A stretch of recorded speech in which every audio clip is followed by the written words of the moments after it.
welcome back to another BS Spooktober video. Today we are reviewing Cabin in the Woods. This is one of our favorite movies, and so for that reason, there's no real way to talk about this movie without spoilers. So this is a spoiler review. If you haven't seen it, go watch it. It's worth a watch. We'll tell you that right now. And then come back and watch this video.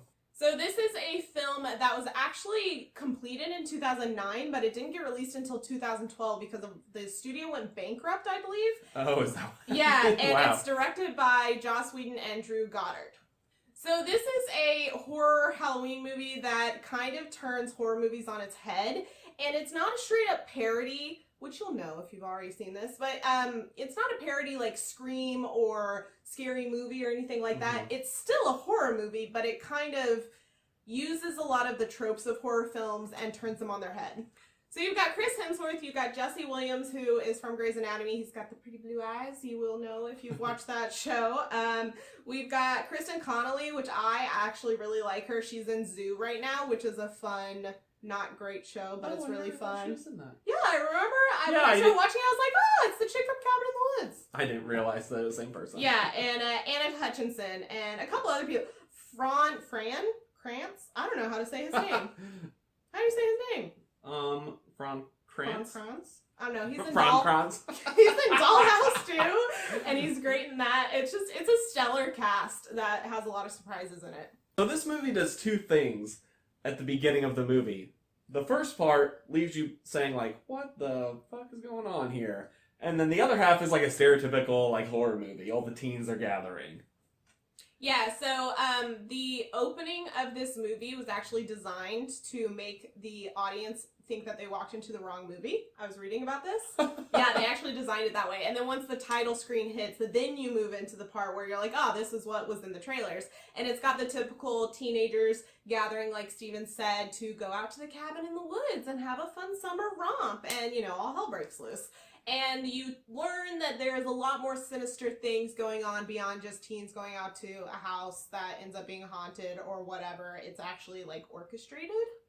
So I think one of the most ingenious parts of this movie is actually the monsters in it. And Joss Whedon and Drew Goddard actually designed, I think, 60 monsters for this entire movie. And that's one of the parts where we mentioned earlier, every time you watch this movie, you find something different, unless you've gone and looked up, like, the deep analysis of what monsters are in it, which I've done a little bit, but not, like, the whole thing. And I just always find something different, which is really fun. But I think the fact that they end up choosing their monster and choosing what kills them is just ingenious. And it's fascinating because the entire movie, you see all these other monsters that they almost chose, or just later on when you start seeing more of them, you're like, man, I want to see all those movies too. Right? I'm like, can you have like a spin-off of like 5 million movies talking about these? Because that'd be great. I think one of my favorite parts of the film is the fact that there are lots of the horror tropes in this movie, except the reason why the characters do those tropes, like splitting up or other things, is because the people are orchestrating it. So they like will gas a guy so it makes him,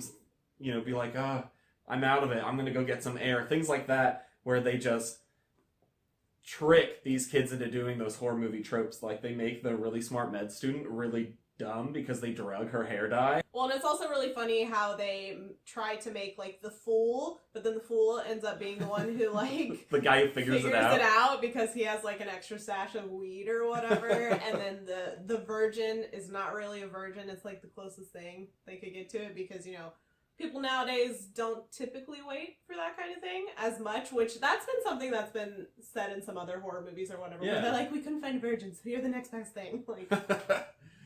Yeah, it is funny how they kind of modernized this super old ritual that these people are trying to complete. So this movie is really split into two parts. It's the first part that's actually in the cabin when they're being hunted by this zombie torture family, and the second part where everything goes nuts and the fool and the virgin actually find their way down into the facility of these people who are orchestrating it, and you find out that they're doing this all because it's a ritual to appease the old gods, and if they don't complete it, the old gods rise and kill everyone. Which essentially the old gods are titans.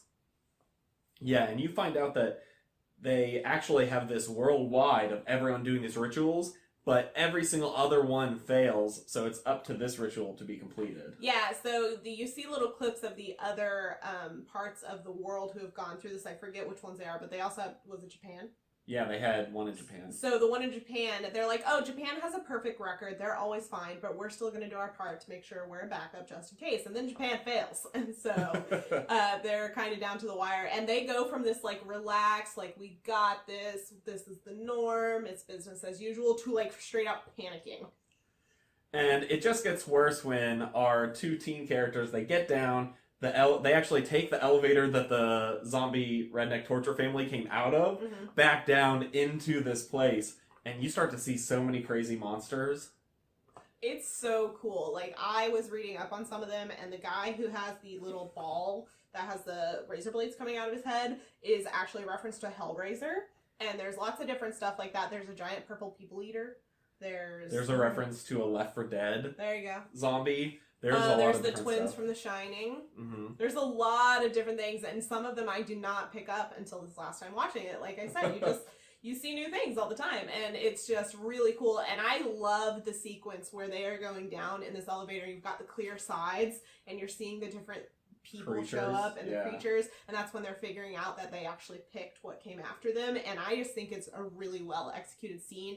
And there is this one part where Kristen, Connolly's character, the virgin character, she is the one watching this Hellraiser character, and it's just a weird, subtle interaction between them, but for some reason, I just really like it. Because as she's realizing, he's just, like, looking at her, he's just chill, like, just watching her, but he's not just, like, staring, like, deadly. He's, like, actually, like, paying attention to what she does, but he's just observing. It's really interesting. It's weird. I like it. Yeah.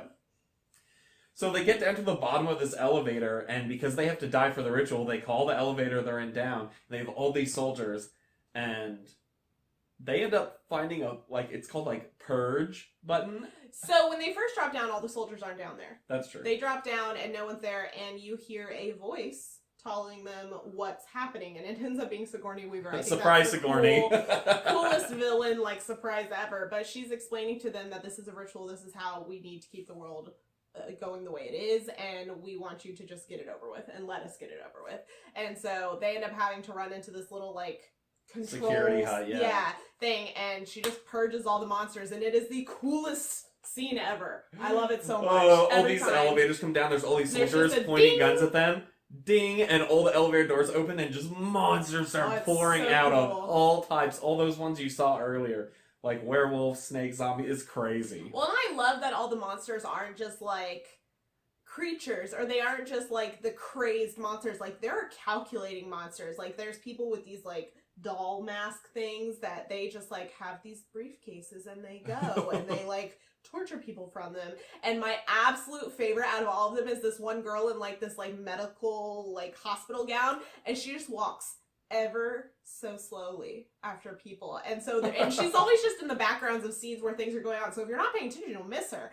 But she's just, like, walking after this, like, soldier that's slowly crawling on the ground, leaving, like, a trail of blood behind him, and she's just slowly walking. And then, like, another scene happens, and she's doing it to someone else, and it's just so creepy, and I love it. So they strike a really interesting tone with this movie and this part of the movie, where there is these excruciatingly brutal scenes popping up on the monitors, and there's genuinely scary monsters happening and torturing people and killing people, but then you have unicorns, like, impaling people, and it's hilarious. And just the balance between these two, I think, was done extremely well.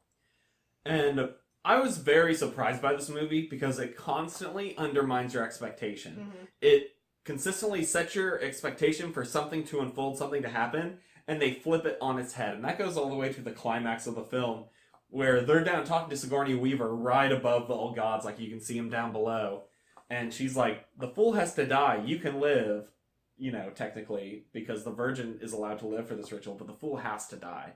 And she has a gun, and so she's, like, about to shoot him, and a werewolf walks up behind her.